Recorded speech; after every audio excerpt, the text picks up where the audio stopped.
মাত্র ৬ মাস আগে ফ্রিজ ও air conditioner AC প্রস্তুতকারকদের উপর কর্পোরেট কর দ্বিগুণ করার পর এবার তাদের পণ্যে মূল্য সংযোজন কর মূসক বা ভ্যাট আরোপ করা হয়েছে। এর ফলে স্বাভাবিকভাবেই এসব পণ্যের দাম বাড়ছে, যা সাধারণ ভোক্তাদের জন্য বাড়তি চাপ সৃষ্টি করবে।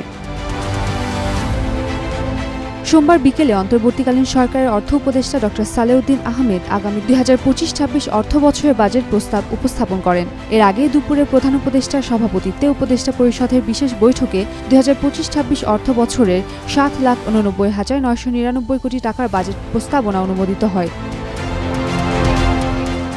এই বাজেট প্রস্তাবনা দেশের ৫৪তম বাজেট এবং অন্তর্বর্তীকালীন সরকার ও অর্থ উপদেষ্টার প্রথম budget. Umer Umman Kranti, Daily Sun. For more updates, follow us on Facebook, subscribe our YouTube channel, get the latest update on www.daily-sun.com.